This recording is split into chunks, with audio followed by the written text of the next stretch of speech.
Hi, good evening, everybody. We were going to start the meeting. Thanks to everyone for being here. My name is Amanda, and I'm going to be chairing this public meeting tonight. I've been managing SIDS for over 8 years, and I'm also very fortunate to live in an area with a very well-functioning SID. Tonight's meeting is a step in a process, which began with a group of volunteers with insight into the needs and challenges of the Vredehoek community, reaching out to the City of Cape Town to explore the SID model. Several administrative and oversight processes followed, the most important of which was the completion of a community-based urban management survey, followed up with in-depth discussions with various safety, environmental, social development volunteer groups. Discussions were also held with city officials, representatives of the various enforcement agencies like SAPS, Metro, police, traffic, law enforcement, as well as service providers operating in this space. Outcomes of all of this work has fed into the design and development of the draft business plan for the Vredehoek precinct, which is what you're going to be hearing more about tonight. This plan has been available online for some time, and the steering committee have been engaging with community members on questions, comments, and concerns. The plan and budget are drafts and are in no means final. The presentation of these tonight does not mean the SID is a foregone conclusion. You, as residents, property owners, and business operators, are integral to this process and will be given all the necessary time to review the plan and budget, make comments and submissions, and inform the final version. Only once a final business plan is ready and all the city requirements have been met will the community get to vote through a phase of consent or objection seeking. It's very important that you exercise your vote, but also to keep in mind that in this process, it's not reverse selling, meaning that a no vote is taken as consensus, as often happens in other marketing and consensus seeking. In the SID establishment process, silence is taken as an objection. We welcome, and the steering committee welcomes input from the floor, but given the size of the gathering, also sensitivities around time, so it's the middle of a work week, we would ask the questions are limited to 2 per person, and the Q&A will take place at the end of the presentation. I really would appeal to you to give the committee members time to speak. I think that's enough from me, so over to Greg and the rest of the steering committee.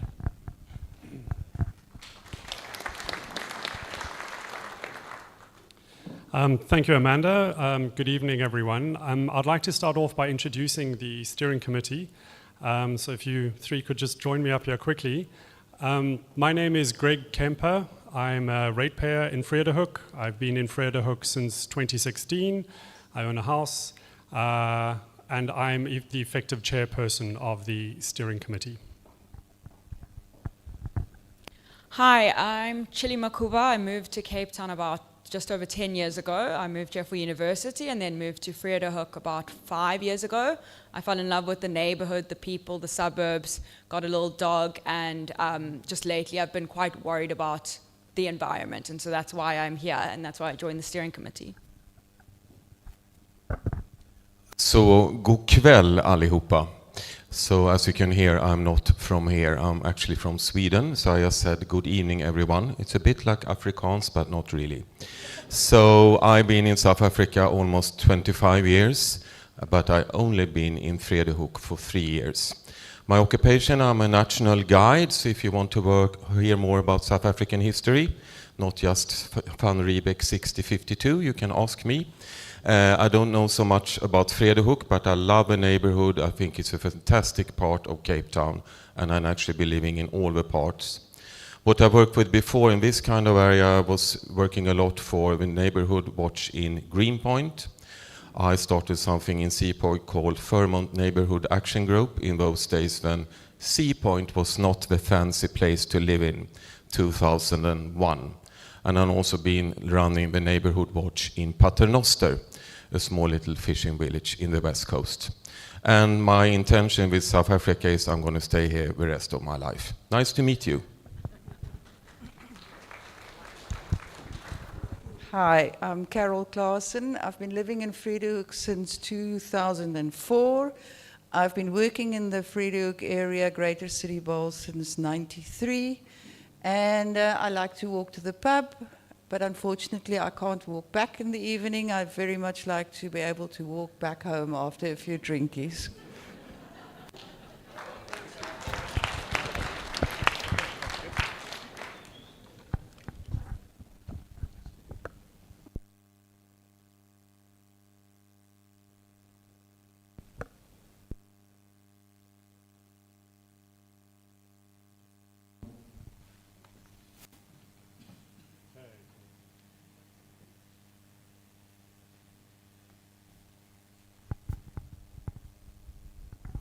Just use this.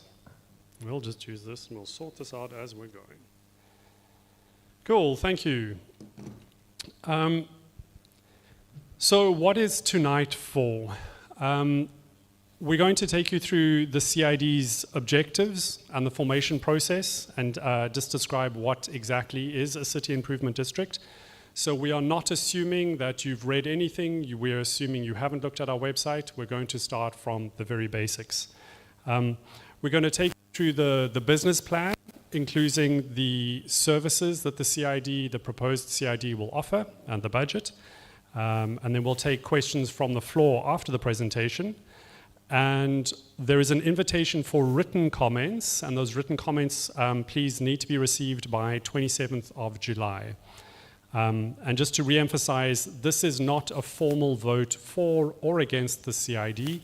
That process will come later. So we've had a quick introduction to the steering committee. My story, I moved here, we bought a place in 2016. I lived higher up in Vredehoek for a few years before that. And in that time, especially post-COVID, I've been involved a bit with DPV Watch, and I've had to put up cameras on my street. We've had to put up electric fencing to prevent theft and people just jumping over fences and stealing things. And I've gradually seen our community sort of start struggling more and more with crime, with cleanliness. And when speaking to DPV Watch and looking at other communities, we looked at the CID model and thought this would be a very interesting thing to explore for Vredehoek. So just to emphasize, we are volunteers. We are not getting paid to do this. All the money we've spent so far is coming out of our pocket, renting the venue tonight, sending emails, printing posters, etc. We're not associated with the city at all. We will not earn money from the CID. We will become the founding members until the first members meeting of the CID. What that means is if the CID goes ahead, a non-profit corporation is formed, the steering committee becomes the founding members, then the community votes in the actual members of the CID, and the steering committee falls away. So actually, we will not be the people running the CID day to day, unless we get voted in by the community. Right, the CID board, who is elected by ratepayers, will also procure and choose the service. Should we swap mics? Okay. And choose the service providers. So what that means is we can't make a promise right now to that we're going to use them. Are we okay with the sound? So we can't make a promise to a service provider. So we can't make commitments. We cannot enter contracts. This body doesn't exist yet. So what is a CID? It's a geographically defined area, so we have to draw a boundary around it.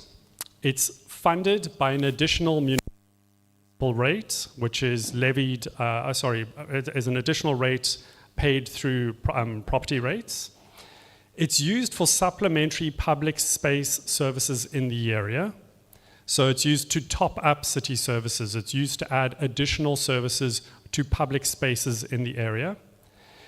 The law requires that the CID covers public safety, cleansing, environmental development, and social and economic development.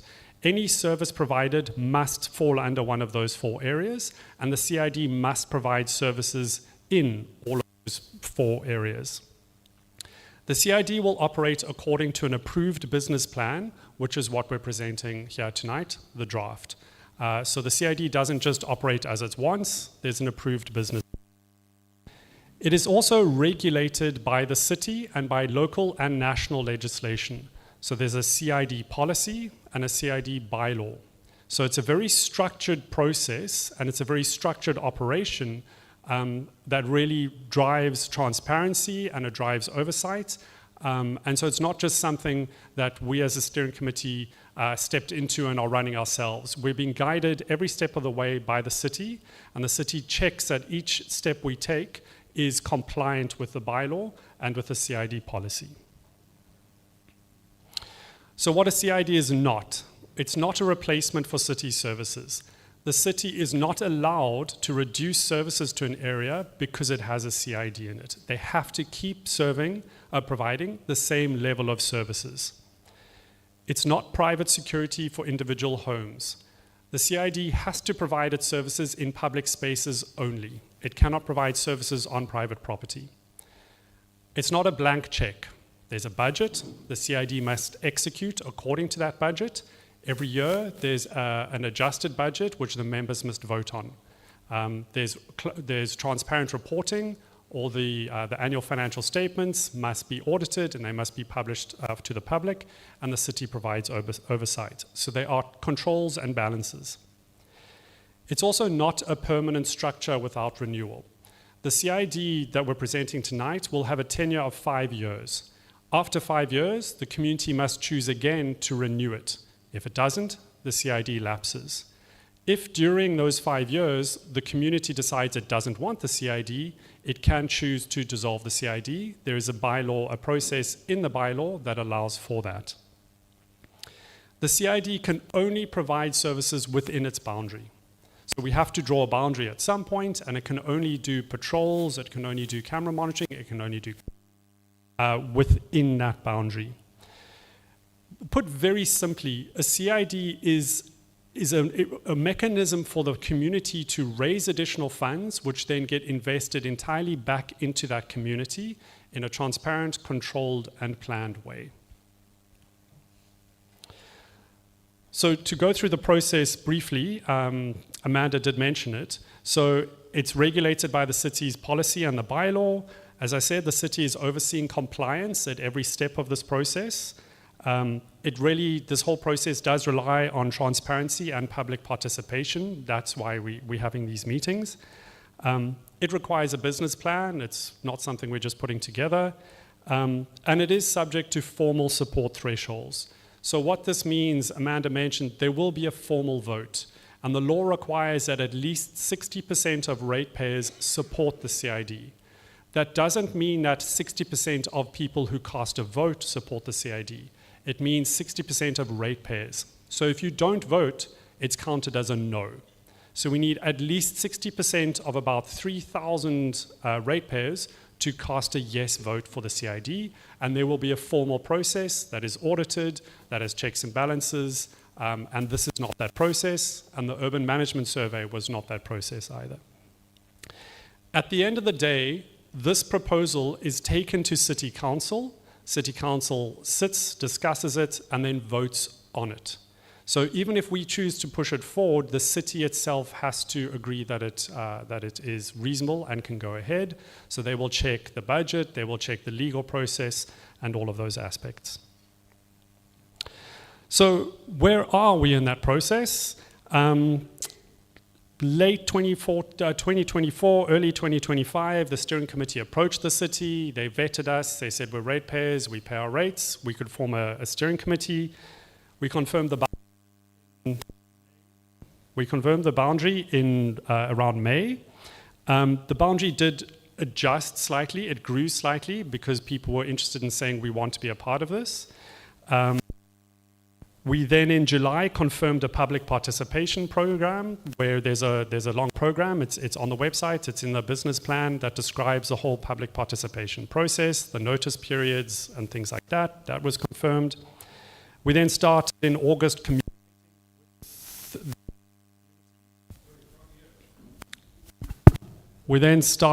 communicating with the community in about August, sending emails. We started our urban management survey in September. And that survey will look at the results briefly. That informs the business plan. And now we arrived at today, where we've put together a draft business plan, and we're going to present that to you. Coming up after it, without going through every single step, we'll revise the business plan based on the input we get back tonight. There'll be a second public meeting. We can accept additional input then. If the community then is generally happy with that business plan, we would go to the formal vote. Once that formal vote is done, those results and the business plan are submitted to the city sits, they decide, they vote on it. The earliest point at which the CID could begin operating is July next year, July 2027. That's assuming we keep things moving forward and we get the votes in on time, the city can sit in time, etc. So let's go into what the CID looks like and start looking at these details. So the area of the CID is the suburb of Vredehoek plus the suburb of Devil's Peak Estate, which is effectively the same area as DPV Watch. Those two suburbs, that's also what the city considers the boundary of those suburbs to be. With the exclusion of Deezer Park and High Cape, those were excluded because both of those, well, Deezer Park is private area, it has private security, it's got private parking, and High Cape has a homeowners association which provides additional security and additional services to those in those areas. And we thought the areas outside of those are the areas which require most, the greatest focus of a CID. If those areas do want to join the CID later, they can. They would go through their own formal process and then can be added to the CID. Early this year, we were also contacted. You can see there's a little bump on the left-hand side there. We were contacted by residents in the Squander Street, Prince Street, Flower Street area and asked if they could be added to the CID. So we ran a supplementary survey there to make sure their voices were heard as well, and they've been added to the CID. So this is the Google map. Basically, top left, that's Garden Center. We're not including Garden Center.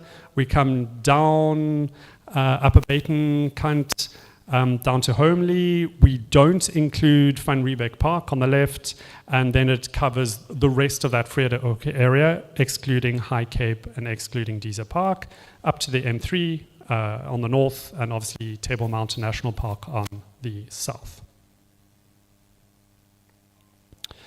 So what did we take into account when putting together this business plan? First of all, the results of the Urban Management Survey, which we'll go into in a moment. Also, the steering committee spoke a lot to people in the community. So DPV Watch, volunteers at DPV Watch, people who, if you're on the chat groups, they're people who are very active in the watch. We spoke to other CIDs, comparable CIDs, so Pinelands, Observatory, Mowbray, who have similar residential makeups, similar commercial makeups, and we wanted to learn from those. We spoke to a number of city departments, parks, electricity, a number of others, I've forgotten them now. We spoke to a lot of them and learned out how they work. It was fascinating. We spoke to a lot of them to learn from how they interact with CIDs. So there are about 49, almost 50 CIDs in Cape Town. So this is not a new path to be trodden. This has been trodden before, and we really wanted to learn from that experience, those CIDs, and how those city departments work with those CIDs. We also then, based on that understanding of what the concerns of the community were, we spoke to a number of service providers. So we spoke to security service providers, people who provide cleaning services and things like that, to get an idea of what services they offer and what the cost would be. I think it's worth explaining that none of us are experts in security. None of us are experts in park maintenance or cleansing. But what we've tried to do is represent the needs of the community and go to those experts and try to understand from them what they think would work well in our community, get an understanding of cost, and then put that into a business plan, and which is what we're now presenting. The city also helped us with financial modeling and affordability. So the city provided us with a database of valuations, so we can look at how much we put together a budget, we can then also look at how, if we charged a certain amount of money, how much funds can we raise. So we really looked at that and tried to make the cost, which we'll also explore, as reasonable as possible. So let's dive into those urban management results. And this is really important because the ideas behind the services, these are not just the ideas of the steering committee. We didn't just sit there and say, well, we want this. We had to make sure that the services really reflect the concerns that people in the community have. So the survey was run from September to October last year, and then that supplementary portion in February for that additional area. Again, it was not a vote for or against the CID. We had 785 responses from ratepayers, which we used for this analysis. That is about 25% of 3,000 ratepayers. The city's formal threshold for the survey is 20%, so we exceeded that threshold. And I think this really represents quite strongly the general concerns across the city. You'll see they are very, very strong, across the area. There are very strong trends. About 60% of respondents own a house, about 38% own an apartment. The full results with us, there's a whole PDF, there's a great report on the survey that is available on the website. The primary concerns, which we'll dive into, are around public safety, the negative aspects of homelessness, and cleanliness of public spaces. Those come through very strongly. One of the questions we asked around was, how safe do you feel in our neighborhood? And also we asked people to rate the effectiveness of various security providers. It's about 38% of people feel safe or completely safe, somewhat safe or completely safe. So only about 40% of people really feel safe in the neighborhood. We also asked people, do you have private security or armed response? And about 70% of people do have private security and armed response, especially the houses. Less than half of apartments have armed response. But what was interesting there is we said, if you don't have it, are you looking to get it? And only about 20% said yes. So it seems to be that the story we're seeing here is that people have armed response. People generally feel safe in their homes, but it's in public spaces that there is a much greater concern. We asked, how effective do you think police services are, SAPs? They were rated as effective only by about 10% of respondents and completely ineffective by 65% of respondents. So the trust in public policing services is very low in our community. So let's zoom into a little bit, what are the top concerns? I'll go into this graph in a little bit, but all the red is the concerns, and there's a very strong trend. So the primary concerns, these are concerns that people rated somewhat or very concerned. At least 50% of respondents says these are somewhat or very concerned. Homelessness and illegal structures, drug abuse and paraphernalia, begging, people going through trash, and illegal fires. So that is all the negative aspects of homelessness, major, major concerns. The second group, again, greater than 50% said they were concerned around safety and security. Theft from a vehicle, house breaking and entering, assault or robbery on the streets, safety in public spaces, and theft of a vehicle. Of secondary concern, so not as high, but still not low, and we considered these to be where 40 to 50% of respondents said they were concerned, were around urban management, cleanliness of public spaces, illegal dumping, and stormwater drain management.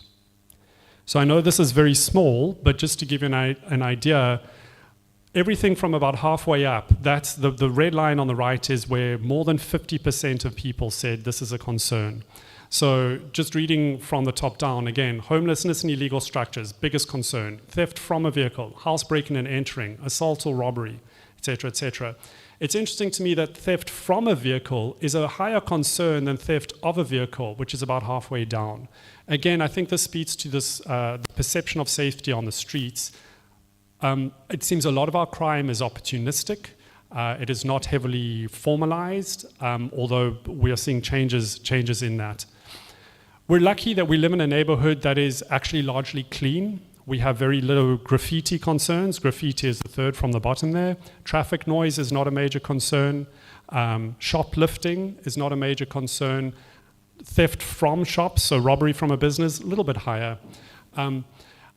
I hope you see yourselves in these responses. I hope you see your concerns.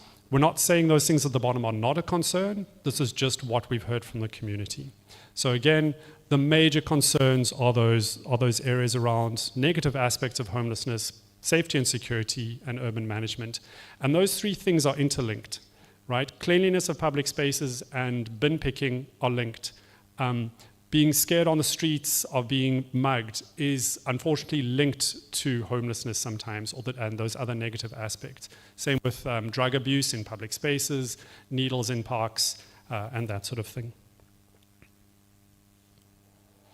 We also asked the survey respondents to say, where do you want to invest more funding or less funding? And those strongly aligned with concerns, which is not very surprising. Public spaces, investing in supporting homelessness, safety in public spaces, cleanliness, and things like that. So I'd like to talk briefly about why we think the current services we have, like what we already do in our community, is not enough. Why are we seeing these concerns? We largely rely on initiatives which are fragmented, volunteer-based, and constrained in their resources. So DPV Watch, I have a huge amount of respect for anyone involved in DPV Watch. It is entirely volunteer. They have very little funds. It's a huge amount of work, and there are a handful of people who do all the hard work at DPV Watch. So it relies on volunteers, and I don't want to drag them down at all. Volunteering is not sustainable long term. DPV Watch struggles every year to fill positions and to get people to volunteer.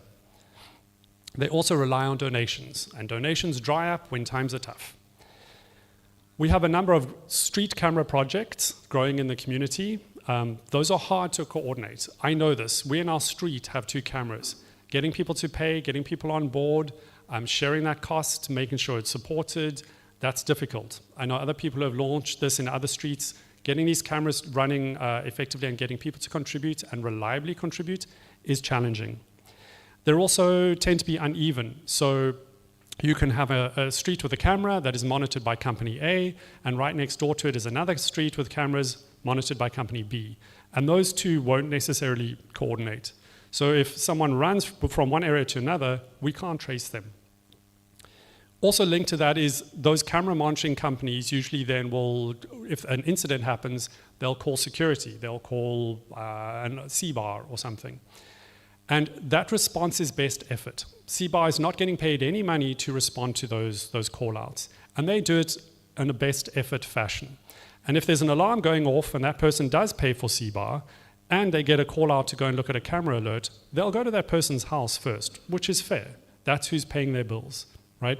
So there's no dedicated response or coordinated response to these efforts that we have going on at the moment. From a cleaning standpoint, I know there have been some efforts in the last 6 months or so, or a bit longer, I think through streetscapes, to fund cleaning and try and keep our streets clean. Again, that's supported by donations, and I believe they've been struggling. Again, best effort, supported by donations. I run a non-profit. Donations are very difficult things to run a business on. A lot of our park initiatives, like Plantation Park, improvements to parks are driven by Friends of, so Friends of Plantation Park. And those are really important bodies. Again, volunteer, driven by donations. So Plantation Park, for example, the funds they raised to put cameras, they had to raise those funds privately. They do a lot of work to make sure Plantation Park is kept clean and running. So how would a SID change that? Fundamentally, a CID creates coordinated resources and dedicated resources, right? So it would mean they're dedicated patrols who can respond to camera alerts. There's dedicated camera monitoring in a central place where all the footage can be shared quickly, and everyone is in touch, and the responders are in touch with the control room, etc. Dedicated cleaning staff who know they have jobs, who know they're going to get paid, right? And who know the area. They can call in to the CID and say, we're seeing something strange here, or this street is falling apart, it needs to be improved, who can then follow up with the city. So again, dedicated staff. Dedicated social engagement. homelessness is not a crime. That's really important. Our response to homelessness must be compassionate, it must be supportive. And there are businesses that do that support and give that support. We've heard from OBS in particular who had a very large problem with homelessness. And they have a really good understanding of who the people are in their area, of what support they can provide. And that means they can have a social worker coming in and working with people, helping them get, for example, ID documents so they can get a grant and they can work to get off the streets. So a dedicated social engagement to work with the people who are homeless, to support them where they want to be supported and where they can be. A dedicated management and reporting team. Right? When there's a problem in our community, we really want to pick up the phone and say, can't this person help? We need dedicated people whose day job is to care about managing these resources and managing our community. We all, I'm sure, are busy. We all have other lives. We all have jobs. And DPV Watch, as I say, it's volunteer driven. And it means this person who's responsible at DPV Watch has their own job, has their own life, and now is also having to respond a lot of the time in their free time, out of their best efforts to issues that are raised. So CID really just is dedicated resources, dedicated to Vredehoek. Nobody's spending their time in Vredehoek and other areas. It's just Vredehoek. Another huge benefit, which really wasn't clear to me until we really started engaging with the city, is that the CID provides a really strong point of contact with the city. So when you have a street light which doesn't work, so we log it and it's fixed, and then a week later it doesn't work, and so someone else logs it and it's fixed. There can be one person who follows up with that and says to the city, it still is not fixed, can we get it fixed? The CID also has a seat on many city bodies, city sub-councils, city subcommittees, and so you can communicate directly with the city. So we have a stronger voice in the city when we have a CID, and that goes two ways. We will hear about things going on in the city that are coming up probably more quickly and more effectively.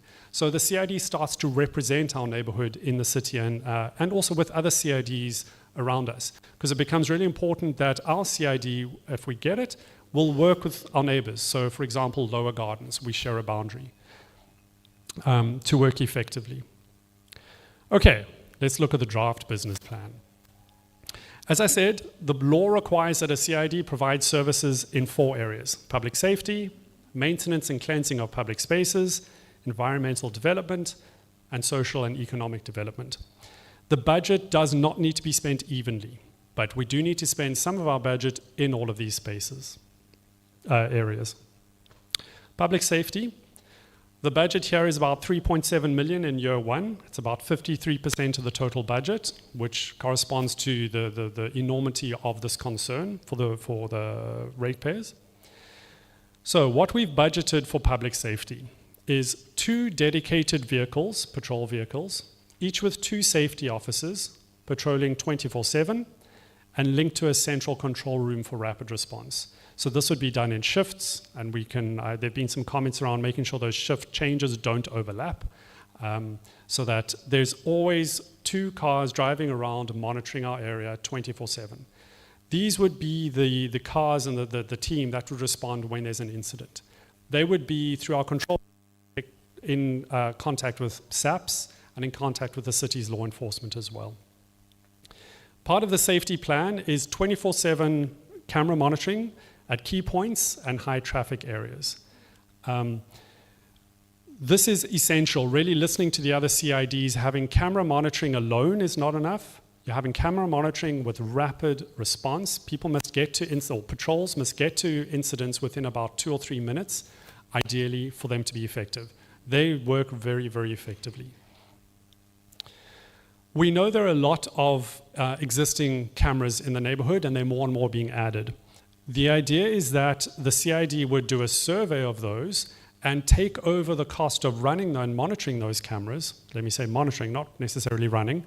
The cost of monitoring those cameras where they are suitable technology-wise and where they are placed effectively.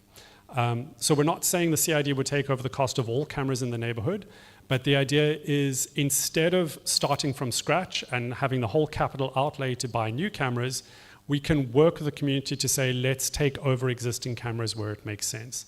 So that gets things up and running, and it would also lower the cost for the community because they wouldn't have to pay for monitoring of those cameras anymore. The DPV Watch already pays for license plate recognition cameras. So they do hard work to raise funds, which has to go to maintaining and replacing and supporting those cameras.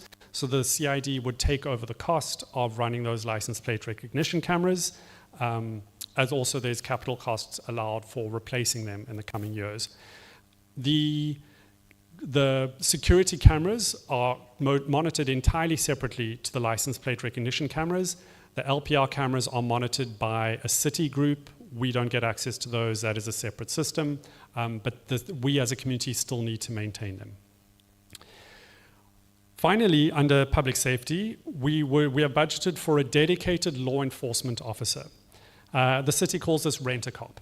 So what this is an armed law enforcement officer who's still employed by the city, but we pay for their services day to day. And they would be traveling with one of the vehicles every day. This law enforcement officer is allowed to enforce city bylaws within the area, and they can issue fines. So for example, if a car is illegally parked, or they want to issue a fine to someone who's breaking a bylaw on the street, they can do that. They can also, if necessary, make arrests. As I said, they would also be armed. We have chosen that the patrol vehicles and the officers in the patrol vehicles are not armed. The law enforcement officer would be available during standard work hours, normally. If the CID wanted, that officer can also be engaged for evening hours or weekend activities. They would just need to be paid accordingly. So that would mean, especially in the beginning of the CID, if we want to send a strong message to criminal elements, we could run a couple of weekend or evening programs with the law enforcement officer, with the patrol team, to start sending that signal strongly that actually this area is now being patrolled, and we can respond quickly to concerns with the law enforcement officer. But otherwise, day to day, that law enforcement officer would be available during work hours. This very briefly is a rough idea of I've said the key entry and exit points for the cameras, as well as hotspots. Again, this is subject to revision if the CID goes ahead, because 6 months ago we had very different cameras to what we have now, and I would imagine in a year's time, again, we'll have a lot more cameras. The idea is to monitor those key entry and exit points all along the road boundaries on the left side and the top, but also monitor the sand parks, the Table Mountain entry and exit points, the hotspots. We did also meet with sand parks. The city can't provide services inside sand parks. The CID can't provide services on Table Mountain, and Table Mountain can't do anything outside of Table Mountain. So we have to work together. They work closely with, I think it's with Camps Bay CID. We also spoke to one of the groups down in Constantia who works with sand parks. Communication between us and sand parks would be really important. A lot of criminal elements escape up onto the mountain or come down off of the mountain. So monitoring those entry and exit points and being able to track people as they move down into the community, we think is very important. So the second area, maintenance and cleansing, about R500,000 in the first year, and it makes up about 7% of the budget. The idea here is maintenance and cleansing is tied directly with social and economic development. So we spoke to Streetscapes about this, and again, we can't guarantee to Streetscapes or anyone that they'd be the service provider, but the program they offer is very interesting and really helped me understand how, like a different approach to working with homelessness. So the idea is that there would be a 6-person cleaning team covering all the streets in the area, and they'd be cleaning streets, pavements, and parks. And those shifts would be staggered so that the whole area would be cleaned weekly. Cleaning of the area would also be scheduled around bin days so that we could reduce the negative impact of bin picking on bin days. So the idea would be, you know, if there's, I think we have 2 bin day areas in our area, the cleaning team would be going sort of just after those bin days and cleaning up any scattered trash to try and reduce the impact of bin picking. They would also focus on litter, dog waste, and weeds. Weeds is interesting. We spoke to the department that sprays for weeds. They only spray, I think, once or twice a year, and then that poison has to be left for X weeks for it to work. If you don't spray, if you're just doing weeding, the weeds come back. The city doesn't deal with those. So we would be topping this up. The cleaning team would be topping it up by providing actual weeding services. Hazardous waste, so discarded needles and things like that, would be reported to the city. The city would then come and dispose of those in a safe way. The cleaning team also acts, learning from the other CIDs, the cleaning team acts as your eyes and ears on the streets as well. So any issues they're seeing, they can escalate to the CID, and the CID escalates to the city. So potholes, broken street lights, damaged pavements, etc. And the CID then can chase up with the city to make sure those things get resolved.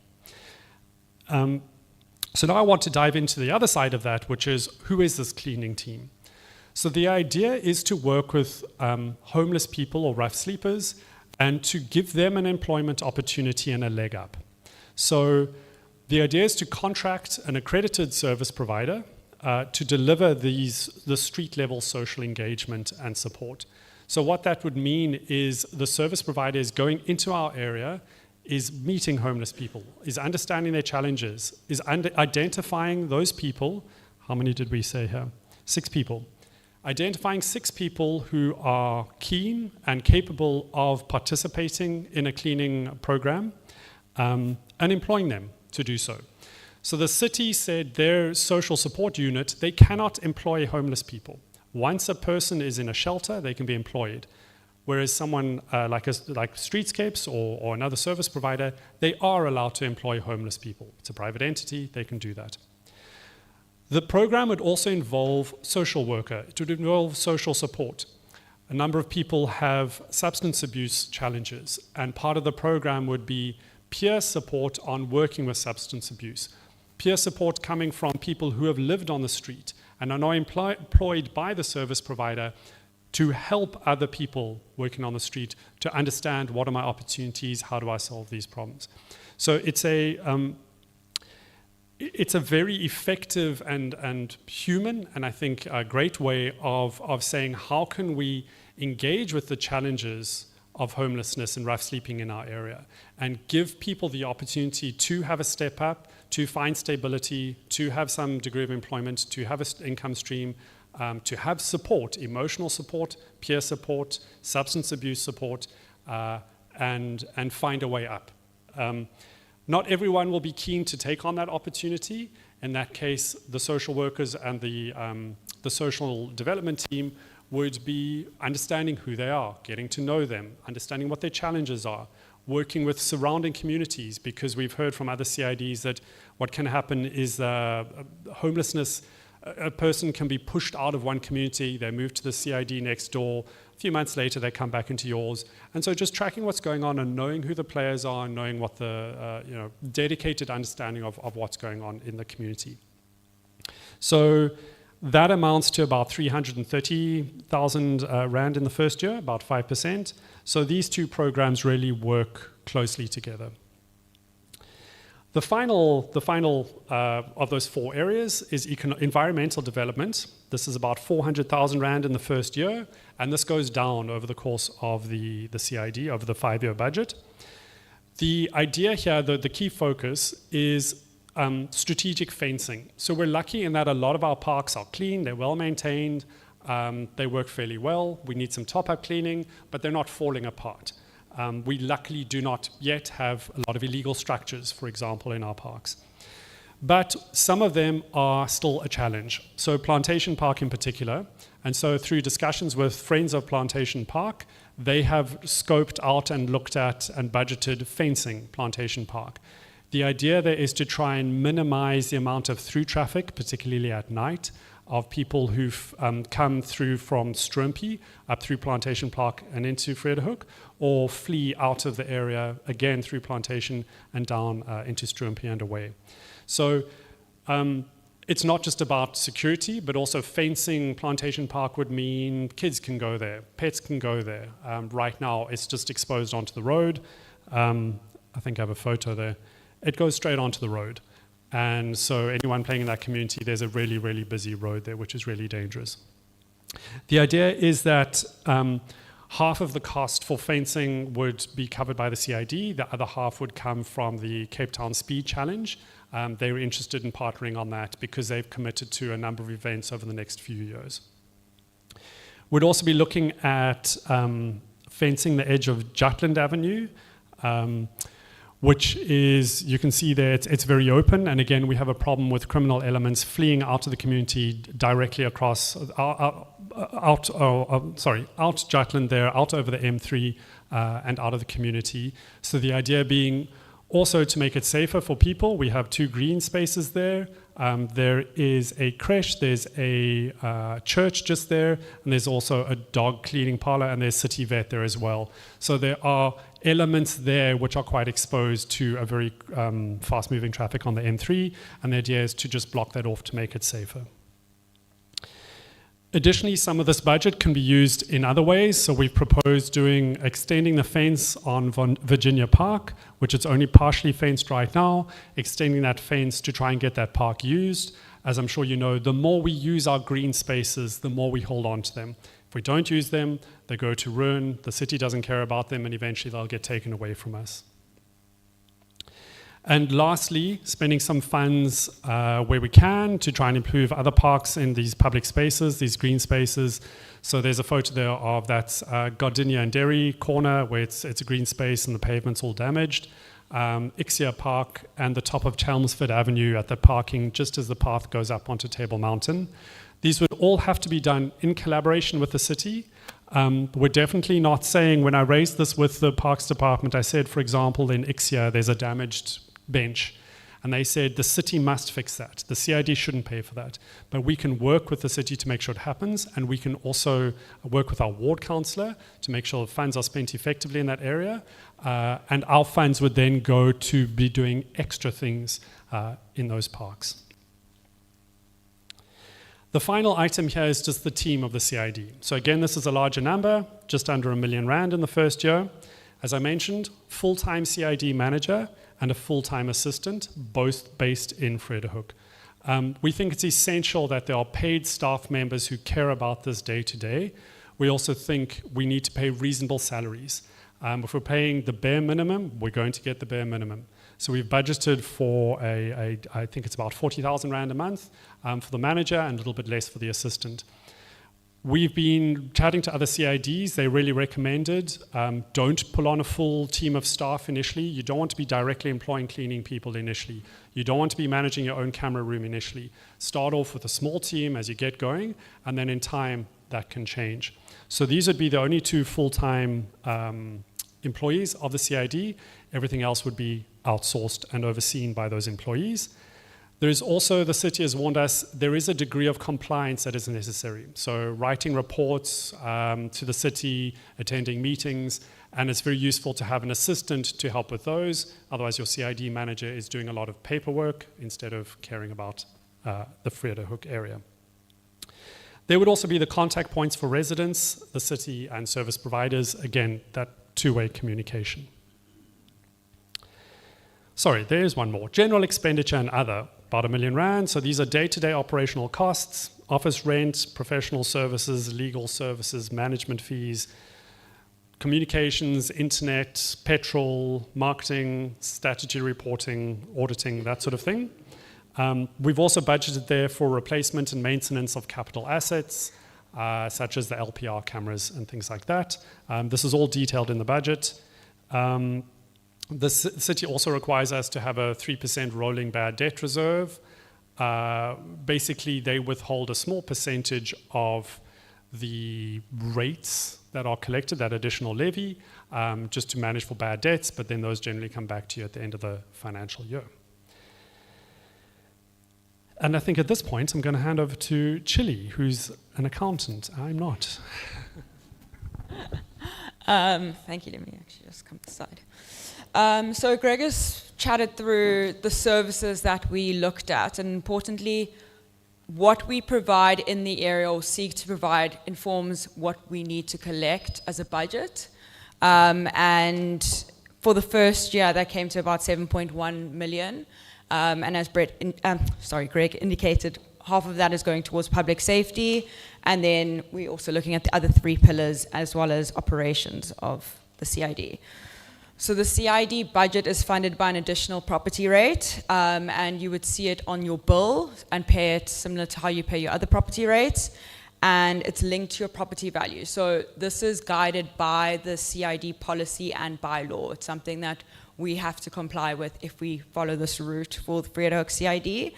And obviously there are limitations to that, in that it needs to be calculated according to how the city would like. And then the residential and non-residential properties would have different rates.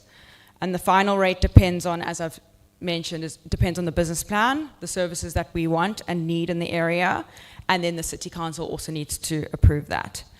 The city collects the rate and it pays it over to the CID, so it does not keep the funds. It is paid over to the CID to be used in our area. It is ring-fenced. The city doesn't charge a fee. It is only used for our area, and this additional rate is allowed and controlled by municipal and national legislation. And ratepayers who receive a city rebate are 100% exempt. So the estimated monthly rate, you will see it's slightly different to previous, what we put out, and we did get an updated rate this morning from the city just based on the property valuations which have been going on. So it ends up being about 60 Rand per million of property value per month, and that includes VAT for residential properties and 138 Rand for non-residential properties, also per 1 million in property value. And so this is kind of what the rates table looks like. And on the next page, you can just see, based on your property value for residential, this is what your monthly rate would be, and non-residential.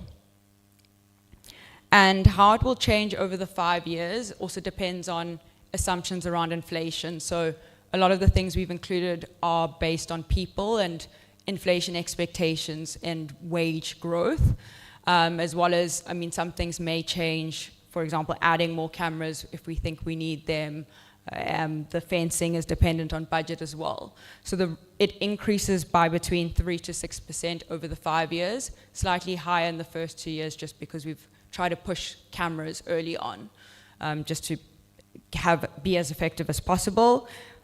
I think another key thing to note is that if a property revaluation takes place, the rate in the Rand is recalculated. So it's not necessarily just because the property valuations increase that your contribution would change, because it's based on the entire area and your property's value in relation to the other properties in the area. And as Greg mentioned, the budget is voted on by the members each year.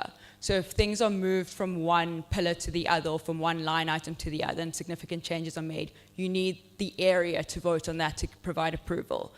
If we decide that we want to maybe perhaps increase or decrease what we would require from the CID, that also needs to be voted on by the area, and then it also goes to the city for approval. So we've tried to paint a picture of kind of how it compares to other CIDs. It's a bit difficult just because they're, very different. But looking at the CIDs in the city of Cape Town, the rate in the Rand is the 7th lowest out of the other 49, 50 CIDs. And residential, that's the residential rate. But that's also not perfect because obviously it depends on your property value. So we've also looked at what the different CIDs are raising as a budget, just to get a sense of where we sit in that. And the green bars you'll see are Vredehoek CID, and the red bars are some of the other residential CIDs. So we're also, in terms of the budget of 7.1 million in year one, are kind of in the middle. But something that I also hadn't realized is our CID area is actually quite big. So it's got about 3,000 ratepayers, as Greg mentioned. And some of those other areas have about 1,000 to 2,000. So it's also not exactly comparable. So if you look at the budget, the annual budget divided by the number of rateable properties in that area, and also focusing on residential CIDs, as we mentioned, that's kind of how our CID is composed, we're actually one of, and this is just a select few of residential in the area, but we're one of the lower ones based on contribution per property. Again, none of these are perfect. It's difficult to look at, but it just gives a sense of how we thought about it and our focus on trying to keep this as affordable for everyone as possible, but still being effective. So why is it based on property value? So we've kind of touched on this, but the city's bylaw and the Municipal Property Rates Act require that the additional rate is based on property value. A flat fee is not legally allowed. So I think there are multiple ways one can have an initiative like this, like a homeowners association or like Timburskloof. And this is one of the methods that we think would be great for Vredehoek, just because you've got an ability to pre-plan, you've got your committed funds for the 5 years, and then you also are allowed to then contract longer term with providers because you know you'll have the funds over the 5 years, unless it's obviously dissolved. But it is fully supported by law and not impacted by the recent court judgment regarding the city's budget for the cleaning levy. So who controls the money? So if approved, a non-profit company is created and the steering committee, as Greg mentioned, is dissolved. Contributing ratepayers can apply for free membership and members elect the directors, and those directors are the ones who select the service providers who would follow the correct tendering and procurement processes and ensuring that we choose the best service providers for the best, I guess, price for our area as well. And so that's also, I think, to inform how we came up with the business plan is we needed to chat to a number of service providers, and we couldn't just select the cheapest quote or like market value rate to use in the business plan, because you'd then be locking in the future CID into a specific service provider, and that might not be the most effective for the area, and it might mean that it's not sustainable, and in 3 years, if it's successful, everyone's saying that the CID didn't work. So we needed to find a market value and like roughly what things would cost and include those in that amount in the business plan to ensure that the CID, that if it's successful, we appoint and we elect, they can make the best informed decision and follow the right practices. Yeah, so I think I can hand over to you.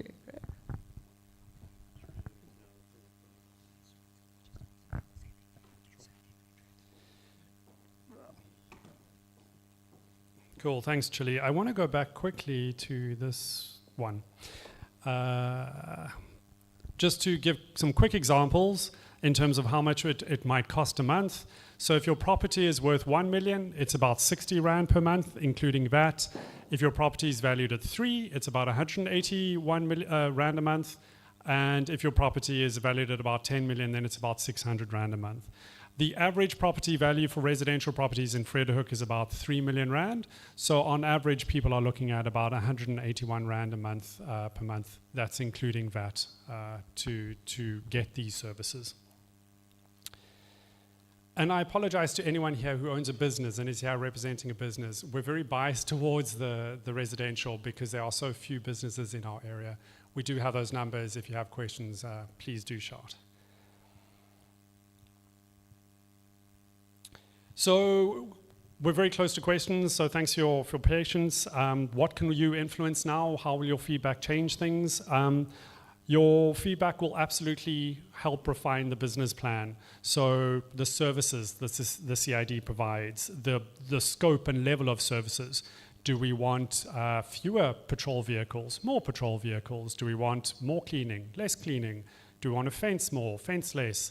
Whatever it might be. Those are absolutely open to adjustment. We've made estimates based on our understanding. That's what this public participation is about. If there's parts of the business plan which are not clear, we can help clarify them. Bearing in mind that when the CID launches, if it launches, someone else is taking this business plan, reading through it and going, okay, we have to execute on this, but this doesn't make sense. So we need to make sure that this business plan is clear and makes sense when it's handed over to the team that actually runs it. Also, if there are different parts of the community that we think need a bit more focus that we haven't identified in the business plan and a bit less here, that's also what can be impacted through your feedback. So yeah, please, the business plan is open to feedback and critique at this stage. So for comments, if you do write in, written comments are open until 27th of July. Please do indicate, first of all, the city's told us, you need to tell us your name and your address, ideally also your earth number, but if just your address would be sufficient. What service should change? Why? How? Is there a cost or affordability concern for that service? How do you suggest we resolve it?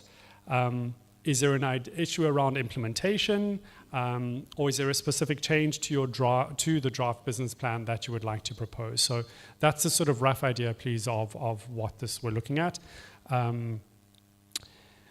You can read all of these details. We have a summary of the business plan as well as the complete business plan is on the website, vredehoekcid.co.za. It's also available for viewing in a nice thick bound printed volume at the Vredehoek Spa. Written comments, please, to info@vredehoekcid.co.za by 27th of July.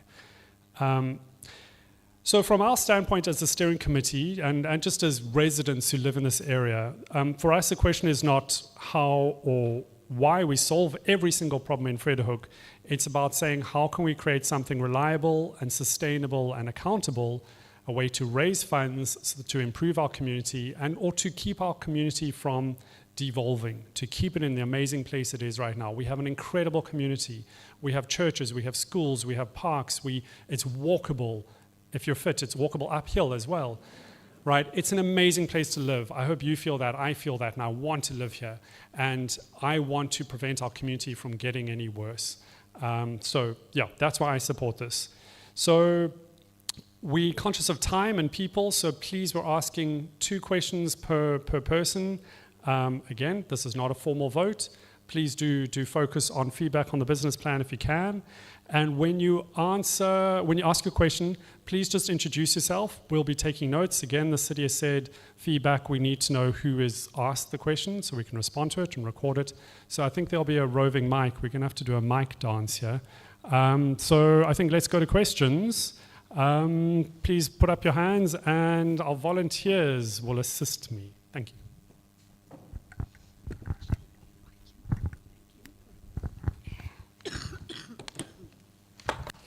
Thank you very much. Good evening, everybody. This has been very interesting.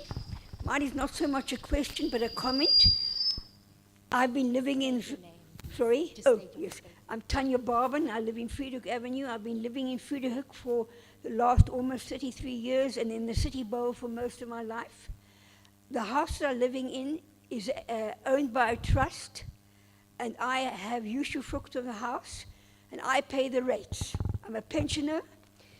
At the present moment, maintaining myself in the house, largely myself at present, means that there's no way that I could contribute any further to the rates. And I just wonder if the other people in my same position, and if I do not qualify for a rebate because the house is owned by a trust, and the valuation was 6.7 million rand.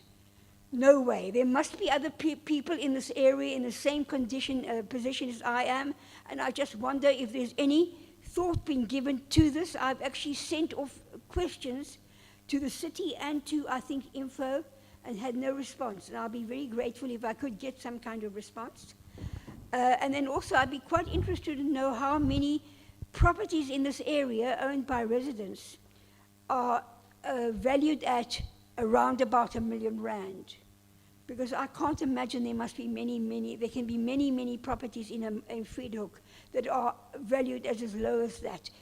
When we moved in to the house in 1993, we paid 215,000 rand for the house.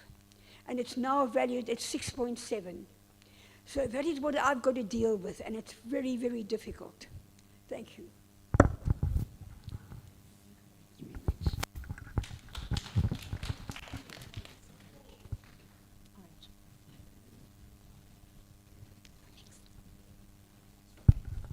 Hello, my name is JP Hansen. I live on Davenport Road.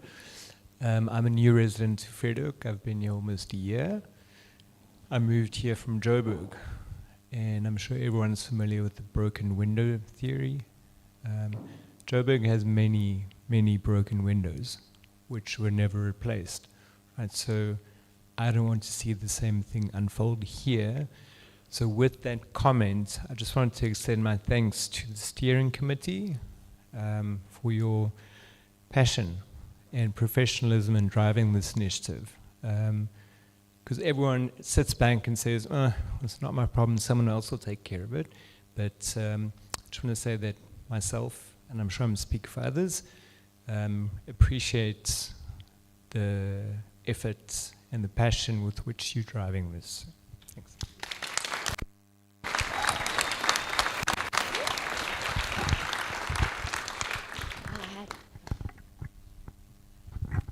Okay, sorry. I'm Marion Clover. I live in Belladonna. I feel the same as that lady in the sense that I'm a pensioner with a set income. And what is our answer to people who don't have extra income? What do we do going forward?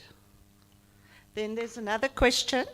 I can't find anything in the City of Cape Town regulations saying that High Cape and Deezer Park should be excluded. So on what basis did you exclude it? Isn't that unlawful?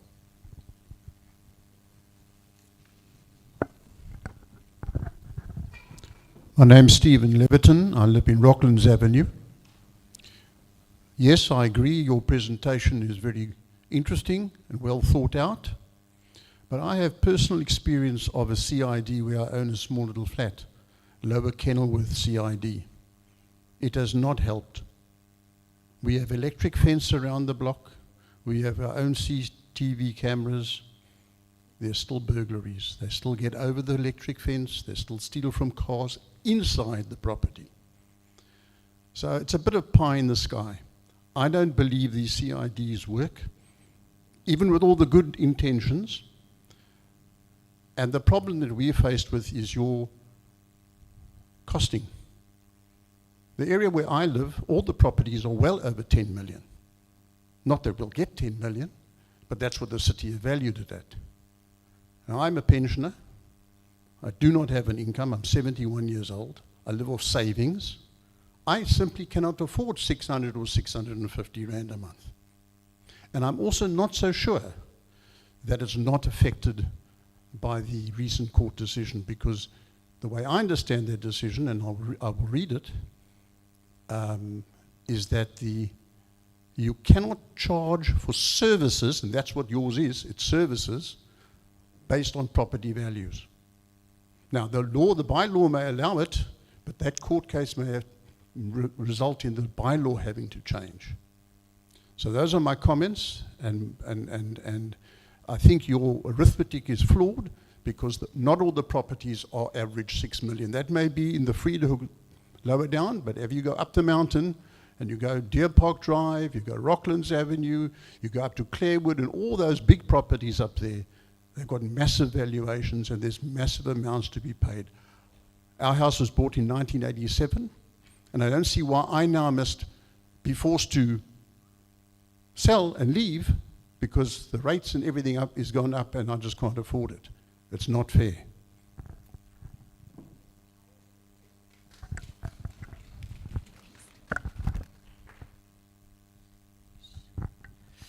Greg, everyone's making well done, by the way, really well presented. Everyone's making comments, but I have a question, and you can stick to yes and no so we can move along. The rates that are reflected there, it says including VAT. So VAT is charged on it. Yes? Okay. VAT is charged on it. Yes or no? Secondly, did we get a legal opinion on whether the latest judgment of full bench of the Western Cape High Court, whether that does not affect this? Have we got a legal opinion? Yes or no? Can we see it? Yes or no? Because I support the idea of the CID, but I must agree with that gentleman. I've read the judgment. I don't think the charges are lawful, unfortunately. Thanks.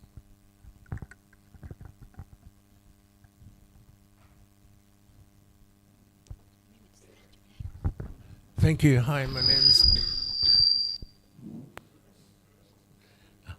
Okay, hi. My name's David van Rensburg. I'm 1 Lambert Road. In total, I will very shortly have 14 properties in Vredehoek. Now, the bottom line is that why are a house worth 10 million and an apartment worth 3 million paying exactly the same for the same service? So if the city has a bylaw, they can change the bylaw. They change bylaws often to suit themselves, but there needs to be a system of, sorry, before I go, well done and thank you, and yes, I do believe that there's merit in what you're doing, but not when others are paying so much more.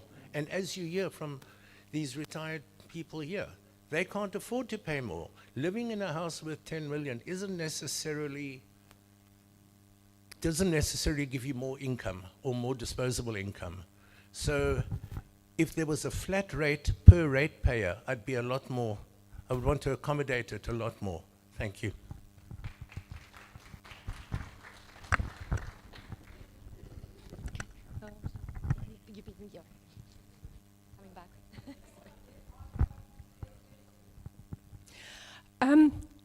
Sorry. Sorry, yeah, I don't know if this is going to work.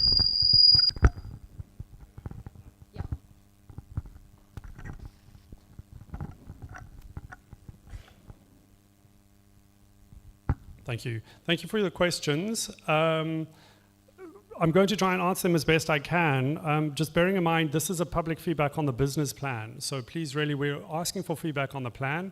We're not saying you have to support or don't support the CID. A formal vote will follow. So Chili, if you can just guide me if I'm forgetting any questions. The law, a CID is not perfect. The law requires that anyone in the CID area must contribute based on a rate in the rand. It says that if you're a pensioner, if you get a rebate, any form of rebate from the city, which ma'am, you say you don't get, anyone getting a rebate is fully exempt from the CID levy. The CID cannot legally exempt people on our own. We cannot say, ma'am, you do not need to pay. The law doesn't allow us to do that. Additionally, the law doesn't allow us to levy a flat rate. This is not just the city's bylaw. It is the National Municipal Property Rates Act, thank you. That says that the mechanism the city uses with the CID to raise funding is actually drawn from national legislation. So we don't have an option to do flat rate. This is not a choice of the steering committee. We realize some people are unhappy with a rate in the rand. I think there would also be people unhappy with a flat rate. If the community as a larger in general is not happy with the rate in the rand, then the CID is not the appropriate body through which to raise funding. I would ask then that if people are not keen, then please put forward another proposal. Please do your homework. We can share our research, present to the community and say, these are the problems, this is how we think we should solve it, but through a flat rate, for example. Yes, VAT is charged. That 60 Rand we're quoting includes VAT. So that's 60 Rand per month. The city, it's in the business plan, the city quotes an amount without VAT, and then they show you how to build it up to get to VAT. But what it boils down to is, yes, VAT is charged, so a portion of VAT will go to our dear revenue service, but the rest of the money comes to the CID. No, we have not sought a formal legal opinion. We did ask the city, and the city did say that it doesn't impact CIDs. All the other CIDs are going ahead. I'm not a lawyer. If someone is willing to help us fund getting a legal opinion or can put us in touch with someone, that would be fantastic. What else was there?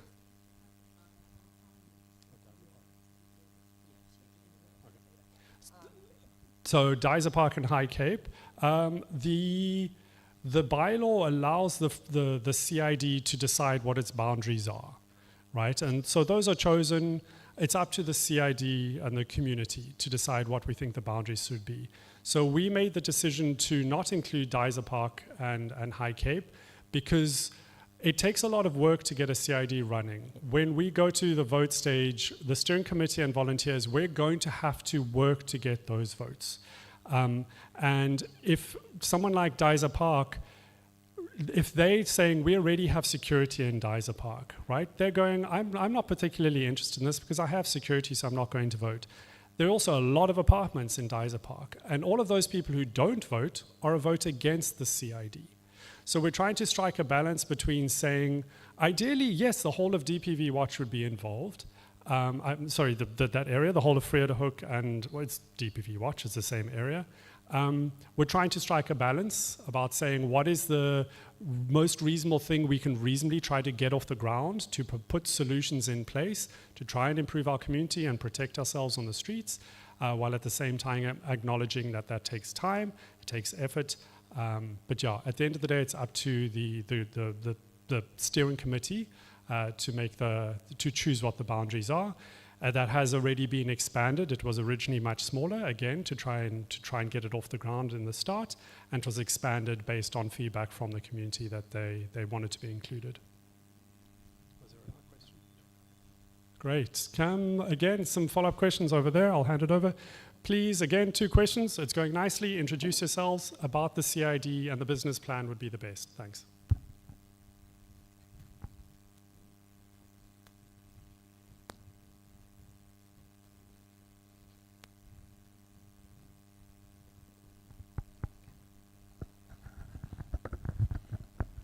Hi, I'm Trudy de Tooy. I also live in Rocklands Avenue. So I share the concerns of the gentleman over there. Would you consider excluding the area that is known as Highlands Estate from your business plan? That would mean Rocklands and Deer Park Avenue, those areas. The reason is most of the people who live there are pensioners. They've been living there for 40 years longer. We've been in the community for 50 years. When they bought, they could afford the rates. Those rates have gone up tremendously, and it's become practically impossible to afford that. I agree, we cannot afford on a pensioner's income to pay that additional 650 Rand per month. I would also like to mention that in the 50 years that we've lived in the Vredehoek area, crime was there from the start. We had break-ins in cars from the start. We had needles in the park. It's not a new thing. It's not that the community has gone down, but in certain areas people have worked to improve their lives, and it is a fantastic area to live in. The problem is that we have in Rocklands Avenue, for instance, is that we pay 3 times the average for the CID, for services we don't need. We've got off-street parking. We've got security cameras. We've got armed response. But because our properties are around 10 million, just over that, we pay 3 times more than the average than other people for services. By the way, I don't even know where half the parks that you want to fence are. We walk in Van Riebeeck Park, but you excluded that from the CID. Yes, the residents they pay, but you're not going to contribute to that.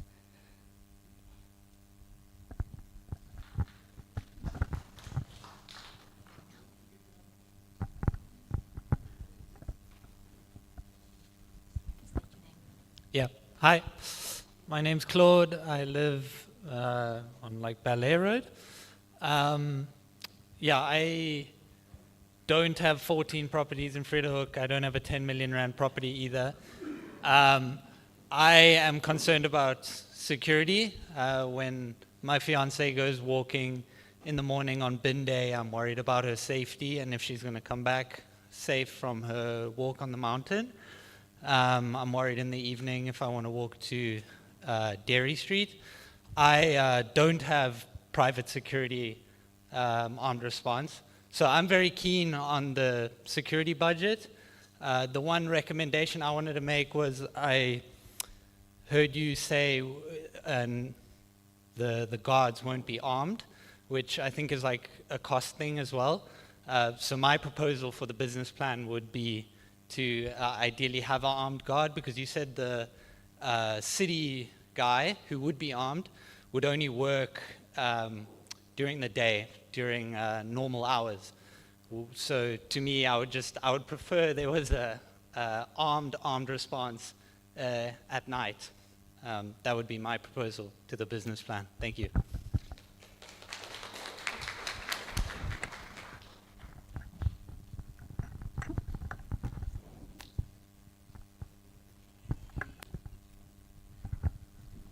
Hi, Charles de Beer. I'm on Yeovil Road.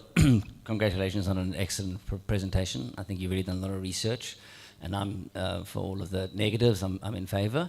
So my question would be, how do you plan to get your 60%?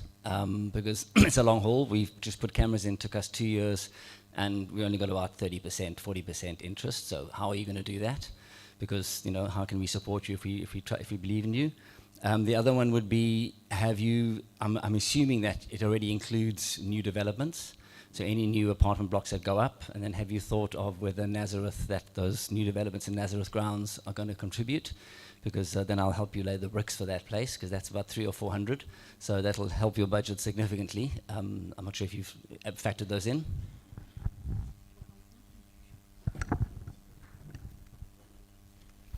Let me answer quickly. Sorry, Chili, just remind me, what is I don't want to forget. So to the lady over there, thank you for the comments. The CID is about improving public spaces, and not everyone, as the gentleman Claude said, not everyone has private security. Not everybody has what you perhaps have. I park on the street, my car gets broken into. I'm worried about walking to gym. We have people on DPV Watch who have been assaulted, and it's violent, it's scary. People have been attacked, old people. We have camera footage from DPV Watch of a gentleman walking back from Garden Centre and being attacked and his groceries stolen and he's knocked to the ground. We've had pregnant women who have been hit with rocks. I'm not happy saying that we're okay with that in our community and we don't need to do anything. I think we need to invest in our public spaces. There was a question earlier about how many property, the valuation. The statistics of the property values are on the website. There's a bar chart that shows the distribution of property valuations. In terms of how will we get the 60%, we're going to need support. We're going to need volunteers. It's going to be through word of mouth, letting residents know, letting your neighbors know. It's going to be tough. We have to get those votes. We will cross that bridge when we come to it, hopefully with your help, like we've done all of the challenges along the way as well. Chili, what else have I missed? Thank you for the feedback. Can the patrols be armed? That is an option. We have spoken to some communities where they say it is very scary to have multiple armed people driving around. So we'll take that into feedback. I'm not going to necessarily support or disapprove every suggestion here. We need to look at it, we need to talk to people, but it is going to be noted. So thank you for that suggestion. The new development, we did ask about that. They will be subject, yes, and hopefully the developer is aware enough that they know they need to inform the people that they will then be paying for those services. So yes, the contributions would come from there. Interestingly, Nazareth House itself, so religious institutions, schools, etc., retirement homes, those are exempt from paying. So Nazareth House itself as an entity won't pay towards this program, the CID, but that commercial development, as I understand it, would. Should we get some questions from that side, perhaps?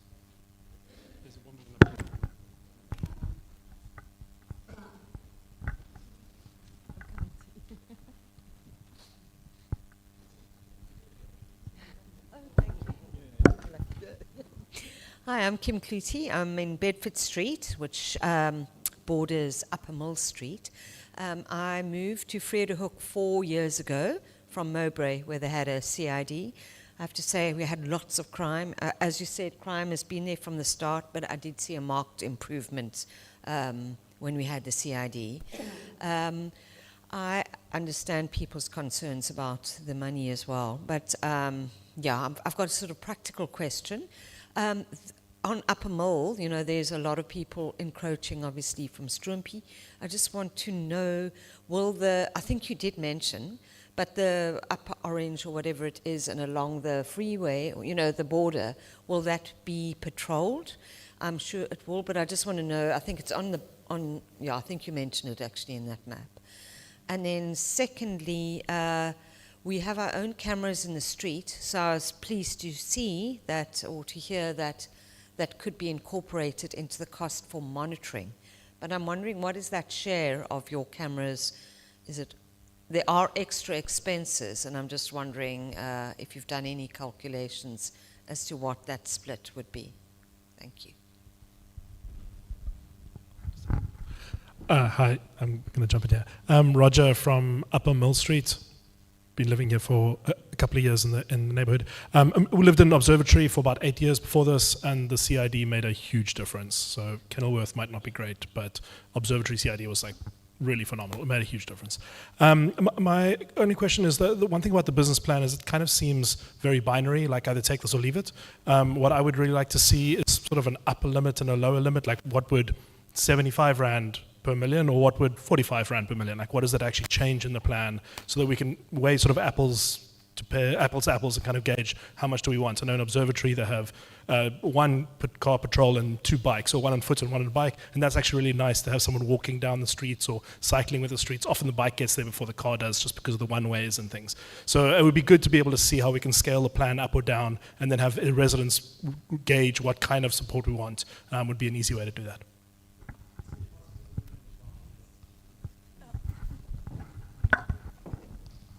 Hi, Nina Vess. I'm in Delphinium Street.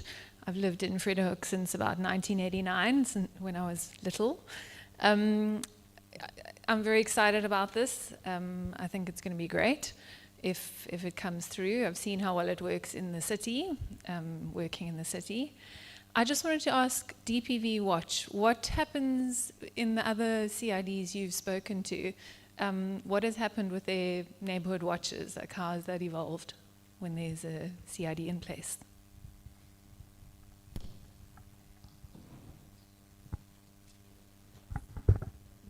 No, she was first. Oh, thanks. Hi.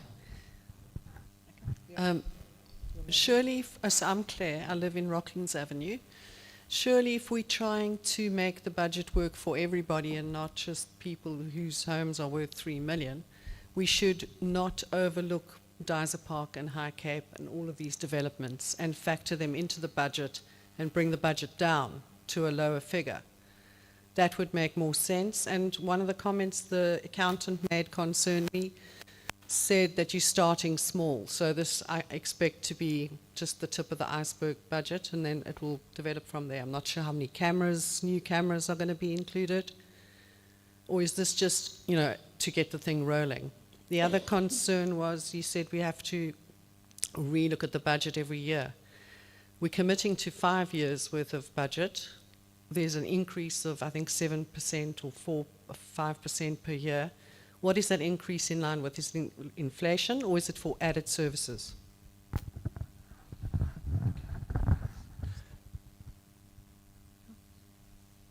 Can I? Okay, I'm Jackie. I live in Bradwell Road. I've been in the area for 30 years. I'm a very big supporter of the SID because I wouldn't have a business in Cape Town without the SID. It's been a huge success, and a huge thank you to you guys for everything you've done. My main question is, in terms of blocks of flats, will individual flats be counted and each person have to pay, or will it, and are all blocks of flats being incorporated, and or will it be a body corporate story? How will that work?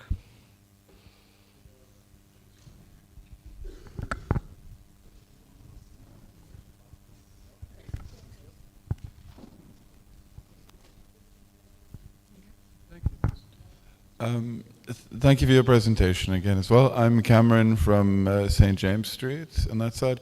I have to echo people's positivity about it because I attended a lot of meetings about the Lower Garden CID because I was very interested in development there, and the Lower Garden CID has been running since like July last year, and they've done almost everything that they promised to do in that area, and I really think if you're going to sell this to Vredehoek, you need more testimony from CIDs and people under them. I mean, because obviously there'll be people who are positive or negative about them. So, like, the best way to sell it is just like before and after kind of thing.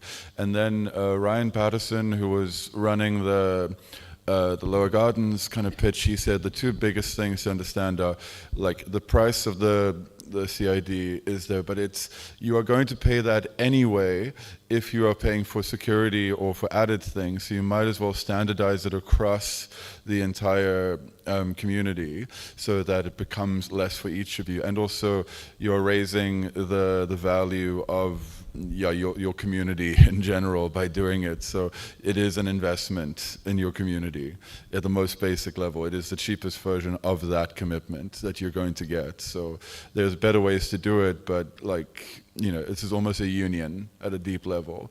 And if we don't have a union like this, then there's no way to move forward from that. So I don't see any other version of this in my personal experience in that.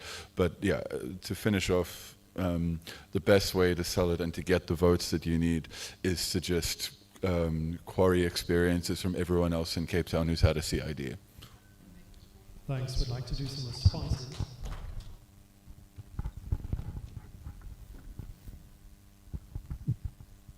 Right, thanks. So I think is the boundary on the highway going to be patrolled? So it's a good question. I don't know if patrols will happen directly on Philip Gesana. Like, I guess, yes, the patrol vehicles will be patrolling on Philip Gesana on and off, but otherwise the idea is they'll be patrolling all streets in the area, including those boundary streets. And I guess occasionally that means they're going on to Philip Gesana, driving and going off. I hope that answers the question. I wasn't quite sure on which road.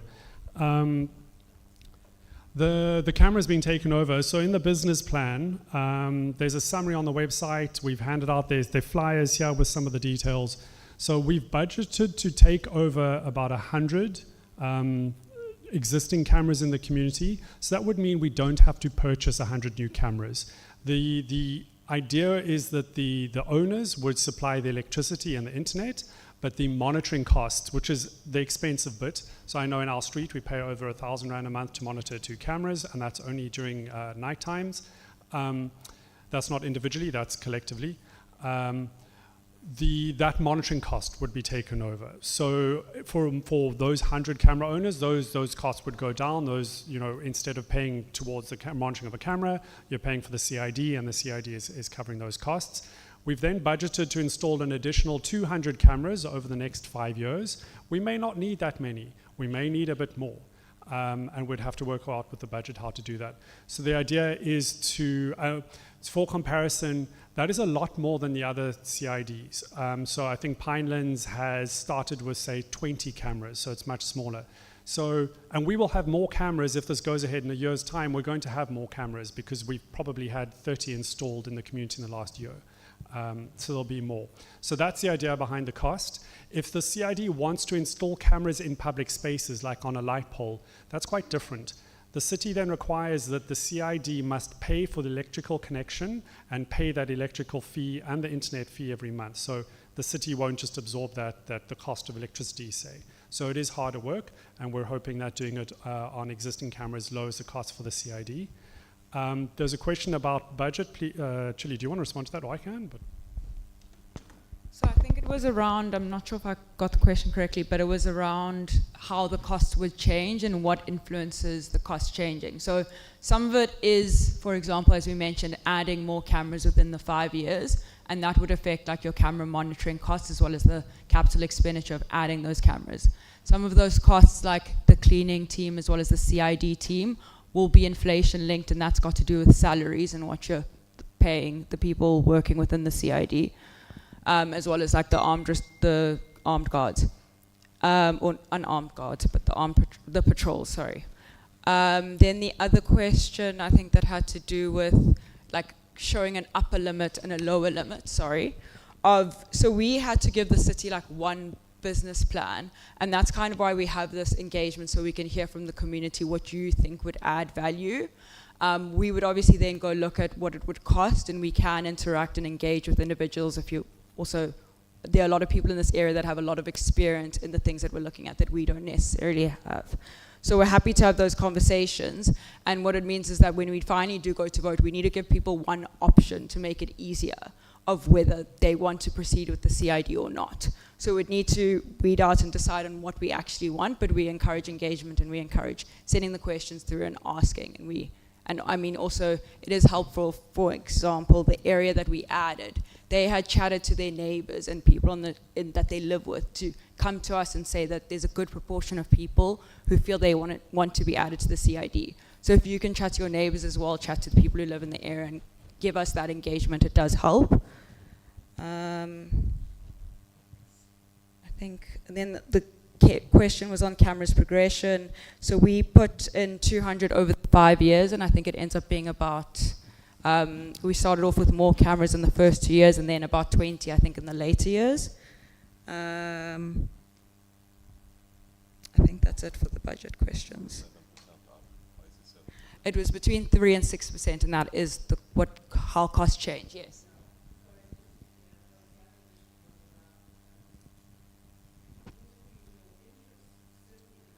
Mm.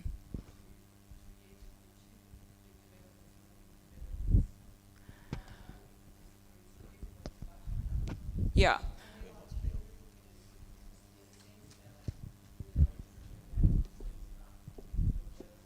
Yeah, I mean, I do agree with you, and it is something, and also I do live in an apartment block. What I will say is, because the areas have restricted access as well as they're already paying security guards to patrol, when it comes to things like how they experience the environment and when it comes to the urban management survey, they have a slightly different view as to safety.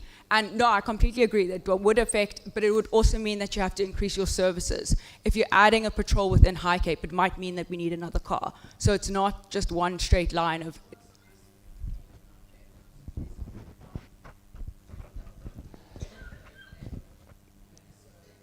Thanks for that. We'll note that comment. There was a question also about sectional titles, flats, how do they get charged? So every rate payer will pay the additional rate, so it's not the body corporate. So if you get a rate bill every month and there's a property earth number on there and there's a property value on there, then you're a ratepayer and you'll be paying for that.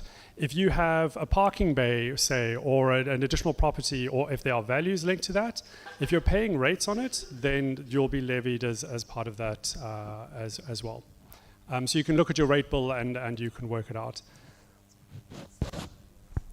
Oh, the neighborhood watch. I don't want to speak on behalf of DPV Watch. There are people here if they do want to speak up. It's up to DPV Watch to decide what they want to do. In our understanding, DPV Watch is supportive of the CID. As I explained, they have challenges. In some communities, the neighborhood watch slowly dissolves and goes away because there's no need for it. In other communities, the neighborhood watch sticks around because they feel it's important and it's useful and it's an effective mechanism for community members to still be aware of what's going on the streets and things like that. So again, it would be up to the community. Are there any other questions we haven't heard from? To make sure people are heard, please. Is that fine? Richard Gosnell, Deer Park Drive. Firstly, thank you very much for all of you and all the professional work that you've put in. I think the idea is very valuable. Right at the moment that you have the volunteer system, as you said. In terms of fairness, one thing that we have to take into account is that a lot of people in the neighborhood are putting in a huge amount of effort and other people are basically free riding. Okay, so it's going to be tough doing something, but this shares the load more evenly, whether it's on rates or whatever, whether that's exactly fair, who knows. I do want to go back to this idea about the binary, that you're either in at this level or you're not in this level, and you're going to get a whole lot of feedback, and you might adjust, and you may think whatever.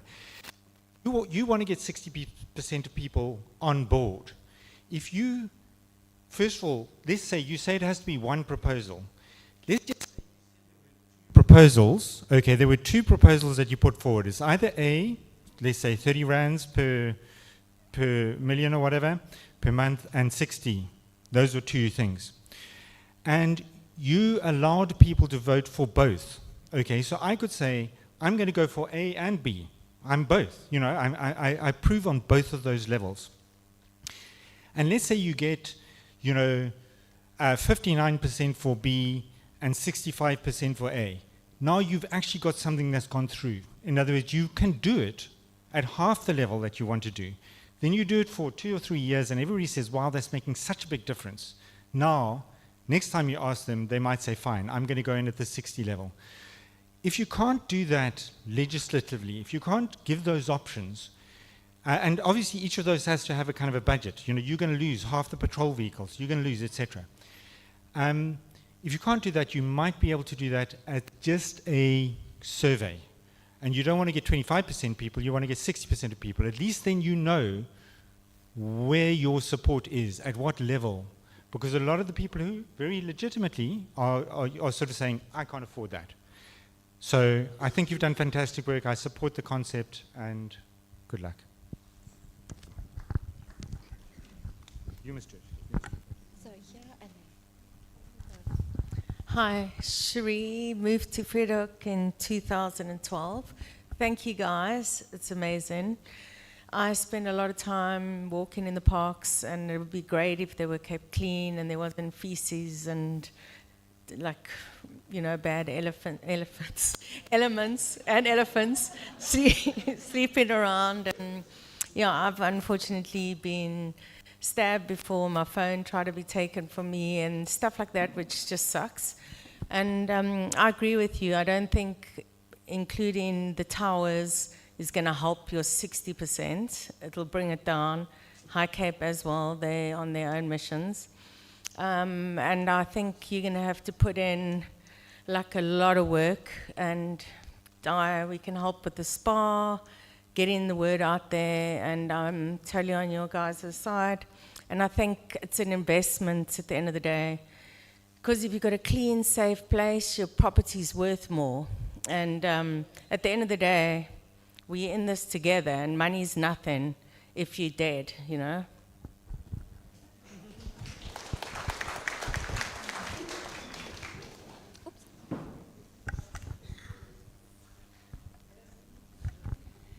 So my name's Estelle, and we also live in a house. I haven't got a question. I just want to say to some of the people here that are against the CID that complacency is very dangerous. So unless you are affected directly by crime, it's not reality for you. You're not a victim. You don't know what it feels like. I also think that the costs here, there are people that say it's a lot of money, and I understand people have got various budgets. In reality, the average home in Vredehoek is not 10 million. So you are probably looking at between 181 and 302 and maybe 500 rand for the majority of people. That is less than a meal out in a restaurant.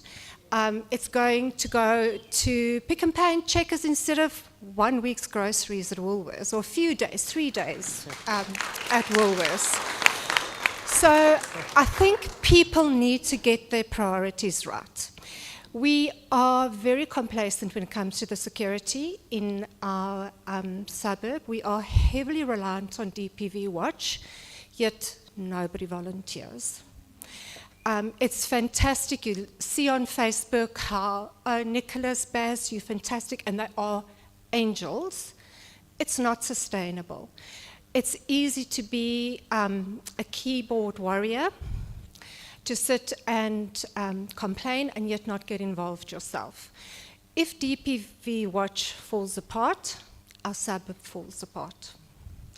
It's as simple as that. I'm quite surprised that there's a lady that I think she's left. She's lived here for 50 years. She doesn't know any other park besides Van Riebeek. It blows my mind. It's very nice to live in a suburb, and it's really wonderful to drive through what is currently viewed as clean streets, beautiful clean parks. When those parks start disintegrating because there isn't the necessary support, suddenly it just changes. Suddenly it's not what it's going to look like anymore. So I just think that maybe it's 600 Rand for some people. It feels like a lot. In the big picture of things, I don't think it's a lot. And we are at the stage where we haven't got the big problems that the CID is foreseeing, but they are definitely coming. And when we end up, which is pretty much statistically at the moment, I think we are one of the very few city bowl suburbs that don't have a CID. Guys, it's very nice to buy a property for 200,000 40 years ago, and you're sitting with a property that's 10 million today. And I think a lot of people rely on it, makes them sleep well at night. When that property value starts decreasing because nobody wants to invest in Vredehoek because every other suburb around us has a CID, it's going to be a problem, and it's going to be a different conversation. If DPV watch disappears, our security is going to be horrendous, and more people are going to be hurt. And I think, yeah, complacency is dangerous.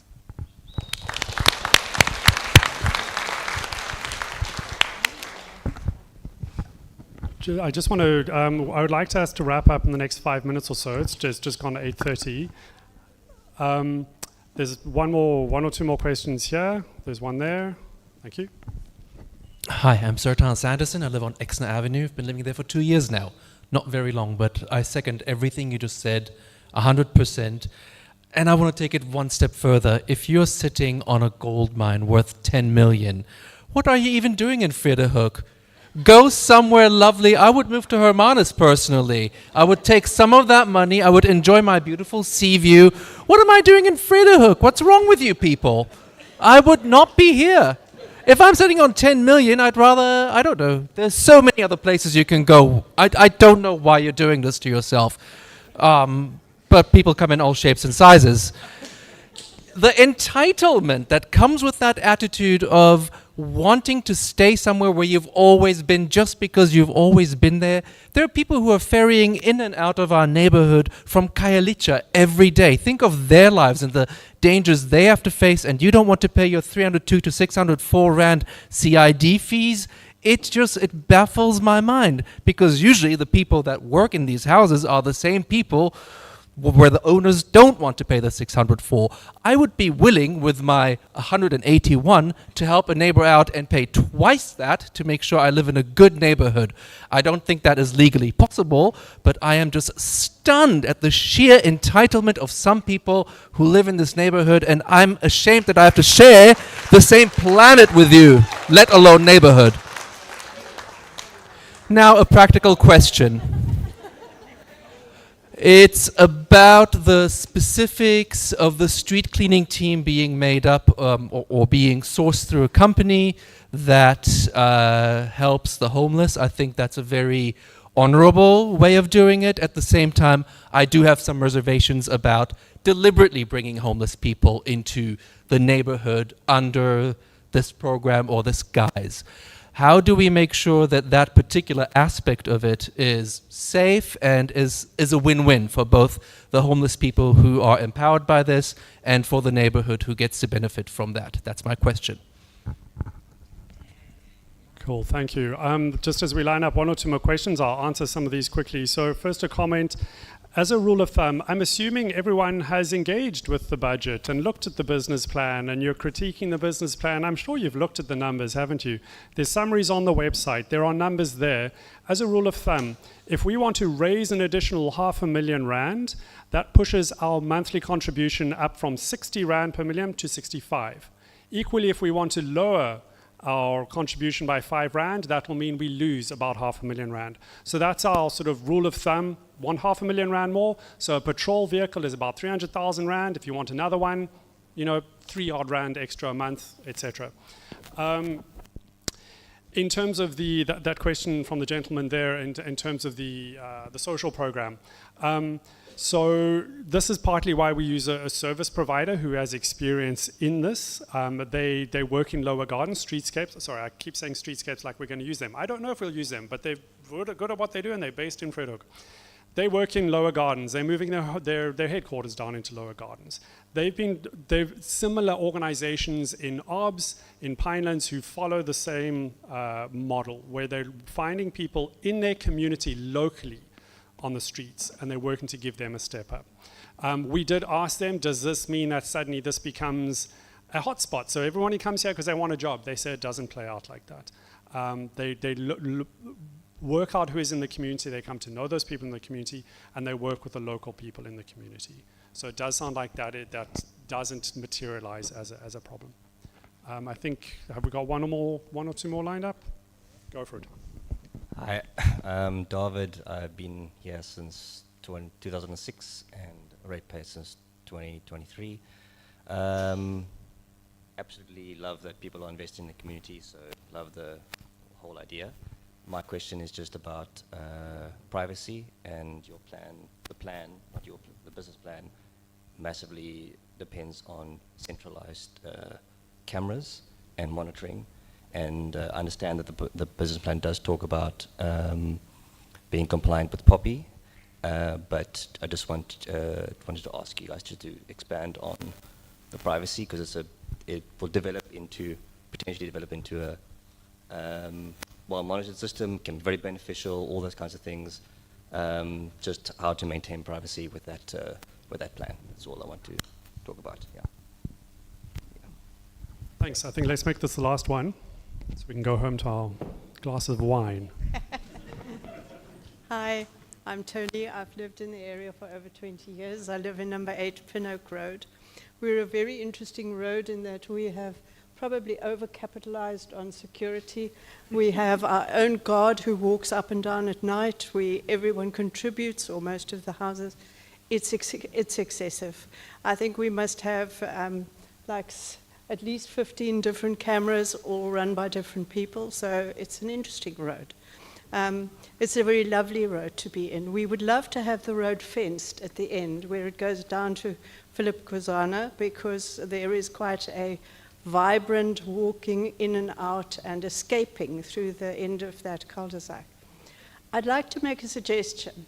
One is I'd like to second what was said previously, is that we get some information on what the difference has been made by the implementation of your CID. I think it's an excellent concept, and I would very much like people to have some information on how crime has gone down and how areas have been cleaned, etc., from all the other CIDs that are already in existence. The other thing I'd like to just give you a hint. When you ask people, do you want something or don't you want it? That is far less effective than when you ask people, would you like option A or B, or you don't want it? The chances of getting input and getting support is considerably higher. And we have tested that out in our businesses where if you are being offered a subscription by a newspaper, they always give you 3 options or 2 options. They never say, do you want to buy The Economist or do you not want to buy The Economist? So please keep that in mind, because I'd really like this to succeed. Thank you. Thank you. And I think let's bring that to a close. Chili, were there any questions we need to respond to there? Oh, there's a question about the camera privacy. So yeah, that's important. What we have today is a situation where there are multiple providers. There are also private individuals who have access to cameras. So there's a bigger camera privacy problem right now, I think, than if there's a central service provider that can be overseen by the CID and monitored. Camera monitoring companies have to, I believe, be accredited. They have to be checked by various bodies. And so it would mean that there's one party then who's responsible and can be monitored and can be held to account around privacy. Yeah, we have to strike a balance between privacy and security. Thank you very much for those comments and suggestions and feedback. It's really appreciated. Thank you for coming here tonight. yeah, we're going to take them on board. You have until the 27th of July to submit written feedback. Please do. Please look at that business plan. We'll look at what our options are around presenting other options. The city keeps us on a tight leash, but we will see what we can do.